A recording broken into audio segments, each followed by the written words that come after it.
మాజీ శాసనసభ్యులు కోటంరెడ్డి విష్ణువర్ధన్ రెడ్డి అభిమానులు కార్యకర్తలతో ఆత్మీయ సమావేశం ఏర్పాటు చేశారు. ఈ కార్యక్రమంలో పలువురు కార్యకర్తలు అభిమానులు మాట్లాడుతూ విష్ణువర్ధన్ రెడ్డి ఏ పార్టీలో ఉన్నా లేదా ఒంటరిగా ఎలక్షన్ లో బరిలోకి దిగినా తామంతా మీ వైపే ఉంటామని ముక్త కంఠంతో అన్నారు.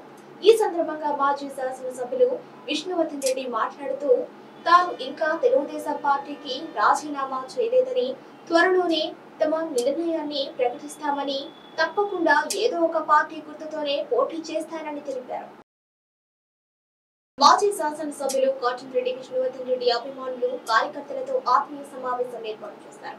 ఈ కార్యక్రమంలో పలువురు కార్యకర్తలు అభిమానులు మాట్లాడుతూ విష్ణువర్ధన్ రెడ్డి ఏ పార్టీలో ఉన్నా లేదా ఒంటరిగా ఎలక్షన్ లో బరిలోకి దిగినా తామంతా మీ వైపే ఉంటామని ముక్త కంఠంతో అన్నారు. ఈ సందర్భంగా మాజీ శాసనసభ్యులు విష్ణువర్ధన్ రెడ్డి మాట్లాడుతూ తాను ఇంకా తెలుగుదేశం పార్టీకి రాజీనామా చేయలేదని, త్వరలోనే తమ నిర్ణయాన్ని ప్రకటిస్తామని, తప్పకుండా ఏదో ఒక పార్టీ గుర్తుతోనే పోటీ చేస్తానని తెలిపారు. కుటుంబ సభ్యులే, కొంతమంది ఇటీవలుగా జాయిన్ అయిన వాళ్ళు, కొంతమంది 40 ఏళ్ళుగా సంబంధాలు ఉన్నవాళ్ళు, కొంతమంది నాకు ఒక్క రోడ్డు మాట్లాడారు. వాళ్ళ కుటుంబంతో 70-80 ఏళ్ళుగా మా కుటుంబ సంబంధాలు ఉన్నాయి. పుట్టక ముందు నుంచి సంబంధాలు ఉన్నాయి కుటుంబాలు. ఇక్కడ చాలా మంది తరతరాలుగా మా తండ్రి గారితో, మా తాతగారితో సంబంధాలు ఉండేవాళ్ళు కూడా చాలా మంది ఉన్నారు. అందువల్ల వీళ్ళందరూ నేను ఎప్పుడు చెప్తుంటా, ఈ ఊరికి నేను వచ్చినప్పుడు 81 నవంబర్లో వచ్చాను. నేను నా కుటుంబ సభ్యులతో సహా ఒక 70-80 వేల పేర్లు మాత్రం నాకు తెలుసు. ఈ రోజు నా నియోజకవర్గంలో నేను ఒక 40,000 మందిని పేరు పెట్టి పిలవగలుగుతున్నానంటే వారందరి యొక్క ఆధారమానం, వారందరి యొక్క ప్రోత్సాహం నా వెనకుండారనే ధైర్యం నాకు. ఇన్ని సంవత్సరాలు ఎన్నో ఒడిదుడుకులు చూసాం. అధికారంలో ఉన్నాం, అధికారం లేకపోయినాం. ఇప్పుడు ఎవరో చెప్పారు మేమేదో భయపెట్టి ఉన్నాము, మాకు భయంగా ఉంది. నేను స్వతహాగా మా తండ్రి గారు చాలా మందికి ఇక్కడ కొత్త తరం వాళ్ళకి తెలియకపోవచ్చు, కానీ 81లో మా తండ్రి గారు హత్య చేయబడ్డారు. ఏ విధమైన భాగస్వామ్యం లేదు, ఏ విధమైన తప్పు మా తండ్రి గారు చేయలేదు. పేదవాడికి అందుబాటులో ఉండి అందరికీ సాయం చేస్తున్న వ్యక్తి. చంపిన వ్యక్తి కూడా నన్ను జైల్లో వచ్చి కలిసి నాకు లెటర్ రాశాడు. అతని జైల్లో ఐజీ గారితో పోయి జైల్లో కలిశాను. అతను కూడా నాతో బాధపడి పొరపాటు జరిగిపోయింది సార్, నాకు వేరే రకంగా చెప్పారు, మేము ఏదో చేశామని ఏదో చెప్పారు. ఇవన్నీ చూశా నేను, చిన్న వయసులో చూసా. దాని తర్వాత అనుకున్నా మనం ఉన్నంత వరకు, వీలైనంత వరకు తగాదాలు, కొట్లాట్లు, పొడుచుకోవడాలు, నడుచుకోవడాలు ఏ కుటుంబానికి జరగకూడదు. ఎందుకంటే నా కుటుంబంలో జరిగి ఆ కుటుంబం పడిన బాధ నాకు తెలుసు. నాకు ఎవరు లేకపోయినా నా కుటుంబ సభ్యులు, మా తండ్రి గారు, అనుమాయం గారు, వాళ్ళందరి సపోర్ట్తో నేను ఈరోజు ఈ స్థాయికి ఎదిగాను. నాకెవరు ఇంకోటి ఇవ్వలేదు. ప్రజాబలం అయితే మీ అందరి దయవల్ల ఉంది. నేను వీలైనంత వరకు ఎవరి మీద తగాదాలు, కక్షలు పెంచుకోవాలనే ఉద్దేశం కాదు. కానీ మా ఏరియాలో వాళ్ళందరికీ కార్యకర్తలు తెలుసు. మా వారికి ఎవరికి ఎంత పెద్ద నాయకుడైనా, ఎంత పెద్ద వ్యక్తి అయినా, మా వారి మీద ఏదైనా జరిగితే అన్యాయంగా కొంచెంసేపు వచ్చుకుంటాం, తిరిగి వాళ్ళకి చదువు చెప్పే పరిస్థితి మాకు తెలియకుండా కాదు. మాకేమి ఎవరు కాదు చూసుకోలేరు. ఇంకా వాళ్ళకి కాదు, వాళ్ళకి తెలియదు. ఇంకా పెద్ద నాయకులు కూడా మా మీద పోటీ చేసి గెలిచిన వాళ్ళు ఉన్నారు.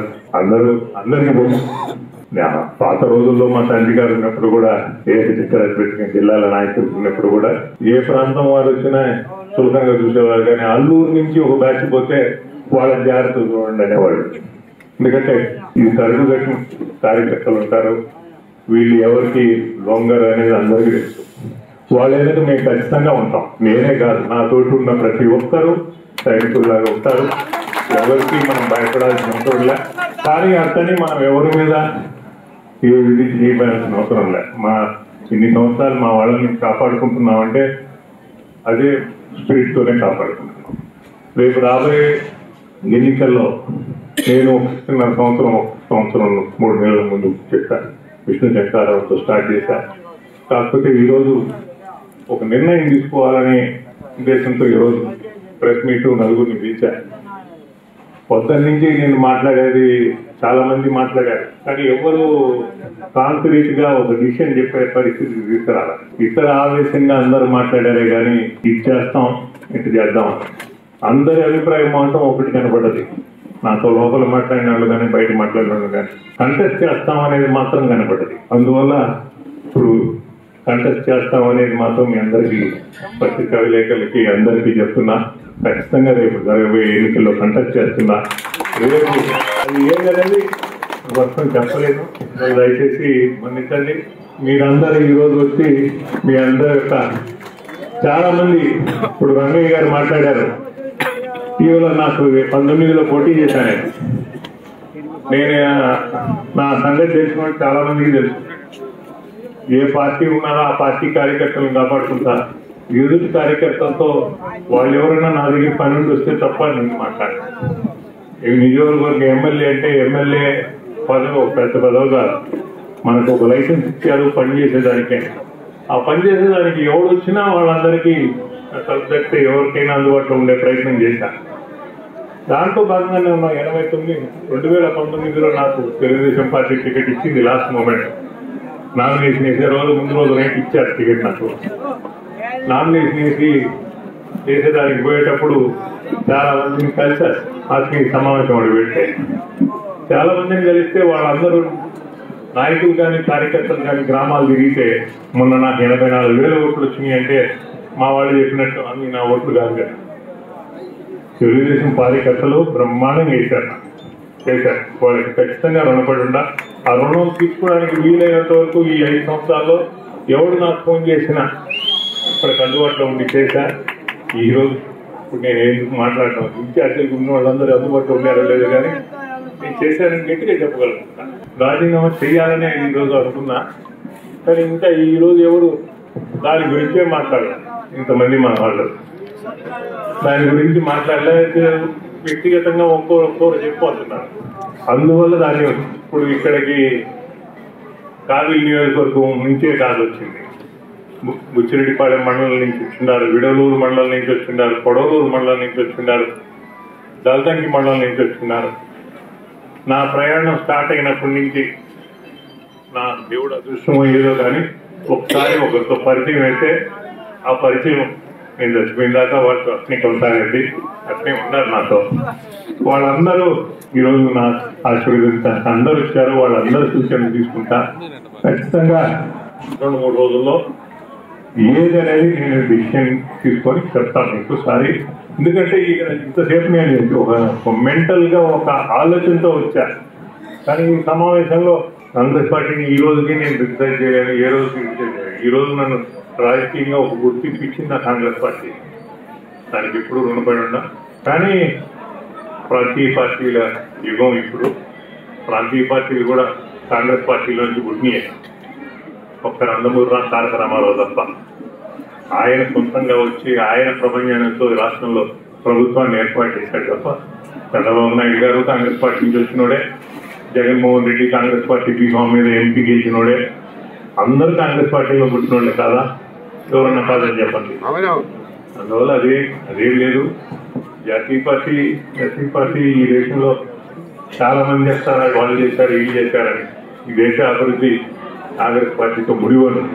అది ఎవరు కాదన్నా గుళ్ళు గోపురాలు కాదు, ప్రాజెక్టులు, డ్యాములు, అభివృద్ధి, ఎడ్యుకేషన్ కానీ ఐఐటీలు కానీ అన్ని ఏర్పడిందంటే కాంగ్రెస్ ప్రభుత్వం దూరదృష్టి సాధారణ నేను. సో అందువల్ల థ్యాంక్ యూ వెరీ. మరి ముఖ్యంగా పత్రికా విలేకరులందరికీ నేను ఎవరికి సరిగ్గా ఇన్ఫార్మ్ చేసేవాడిని కాదు, మీడియా కల్చర్ చేసేవాడిని కూడా కాదు. నేను మొదటి నుంచి లేదు. ఇటు జనార్దన్ లాంటి వాళ్ళు అందరూ ఎన్నో సంవత్సరాలుగా నాకు తెలుసు. అందువల్ల ఇట్ ఈస్ షార్ట్ నోటీస్ మీరందరూ వచ్చి హెల్ప్ చేసిన అందరికీ ధన్యవాదాలు తెలుసు. వ్యక్తిగతంగా నన్ను సపోర్ట్ చేసే ప్రతి ఒక్కరికి చెట్టు వచ్చి మిమ్మల్ని అందరినీ ధన్యవాదాలు తెలుస్తూ ఎల్లవేళ ఇదే అభిమానం మీ దగ్గర కోరుకునేదానికి అన్ని విధాలా నేను కృషి చేసి మీకు అందుబాటులో ఉండడానికి ప్రయత్నం చేస్తానని మనం చేస్తూ ఈ 35 సంవత్సరాల నుంచి కానీ మిమ్మల్ని వెన్నెంటున్నటువంటి కార్యకర్తలు కానీ అభిమానులు కానీ వీరందరూ మీ పార్టీలో ఉండి మిమ్మల్ని సహకరిస్తూ మీ వెంట నడిచినటువంటి వాళ్ళు ఎన్ని కష్ట నష్టాలకి ఆర్థికంగా కానీ మిగతా విషయాల్లో కానీ ఎన్ని కష్ట నష్టాలకి ఓడ్చి కూడా మీ వెన్నట్టి ఉన్నారో మీకు తెలుసు. మా కార్యకర్తలకి అభిమానులకి మాకందరికీ తెలుసు. ఇలాంటి అనుభవించి కూడా ఇంకా మేము మిమ్మల్ని వదిలిపెట్టకుండా మేము సహకరిస్తూనే ఉన్నాం. మీరంతా ఇట్లానే నడుస్తాం.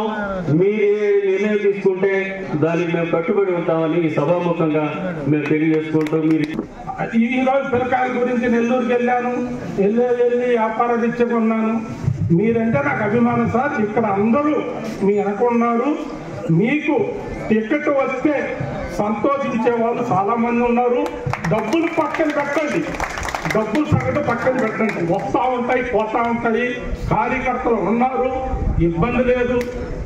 ఆర్థికంగా చాలా ఇబ్బందులు ఉన్నా సరే కార్యకర్తలే మనకి డబ్బు, ధనం, ఆయుధం. కాబట్టి మీరు భయపడాల్సిన అవసరం లేదు. ఏదో విధంగా పార్టీలో అది ఎమ్మెల్యే కానీ ఎంపీకి కానీ సరే జిల్లాలో చేయండి. మా తరఫున మేము అన్ని విధాలుగా కార్యకర్తగా పనిచేయడానికి సిద్ధంగా ఉన్నాము. 2019లో తెలుగుదేశం కంటెస్ట్ చేసేటప్పుడు అర్ధరాత్రి పూట 11ంటికి ఇంటికి పోతా ఉంటే నా ట్రావెల్స్ చూసుకొని గోపాటి గారు ఫోన్ చేసేవాడు. నేరుగా వస్తే మూట తెచ్చి ఒక ఆయనకి ఇస్తాడు. ఆయన మూట తీసుకున్నాడు. నా కళతో నేనే ప్రత్యక్ష సాక్ష్యం. హనుమాన్ శివ నా పేరయ్యి రమణయ్య కొడుకు నేను గనక అనుకుంటే అది ప్రత్యక్ష సాక్ష్యం. బస్తాలు సంచుల్లో పెట్టుకొని డబ్బులు తీసి. కానీ వాళ్ళు ఏం చేశారు? 7,000 అండి ఏమన్నా ఇక్కడ ఇంతమంది వచ్చారే, 7,000 మెజార్టీ అనేది అసలు మనం ఊహించాలి. 7,000 మైనస్ అనేది మనం ఊహించాలి. వార్డులో 40 వార్డుల్లో వార్డుకి 100 ఓట్లు పడినా కూడా మనకి 4,000 ఓట్లు. మీరందరూ కలిస్తే 1,000 పెడితే మనం విన్నాం. కానీ విన్ కాలేకపోయాం. దేనివల్ల? ఈయన వాడుకునే వాళ్ళే కానీ ఈయనకి అవసరాన్ని పనికి వచ్చేవాళ్ళు నాకు తెలిసి అయితే ఈయన 60 ఏళ్ళ చరిత్రలో కష్టం. మన కష్టాలు మన ప్రజల కష్టాలు మన కార్యకర్తల కష్టాలు పోతాయని చెప్పి మేము చెప్పాం. సరే మొత్తాలు చూద్దామని అన్నాడు. ఆయన కూడా ఎవరికి కూడా ఏ పార్టీ అని చెప్పలేదు. మనం అంతా కూడా ఒకటే తప్పు. ఒక మాట ఇస్తున్నా, విశ్వోత్తరుడి కోసంగా మనం అందరం పనిచేద్దాం. నిజమైన అభిమానులు అయితే ఆయన ఏ పార్టీ పోతాడో మనం అనకూడదు. ఆయన ఎటు పోతాడు అటు పోదాం. ఎందుకంటే గతంలో చూసాం, 30 సంవత్సరాలు కాంగ్రెస్ పార్టీలో కష్టపడి పనిచేశాడు. సారేనయ్యా, సారే ఎవరిని మోసం చేయలేదయ్యా. ఏ మట్టి అమ్ముకోలేదు, ఏ కారులు అమ్ముకోలేదు. వీళ్ళు డబ్బులు పెడతారు, రేపు ₹1 ఇంట్లో తీసుకొని పెట్టరు.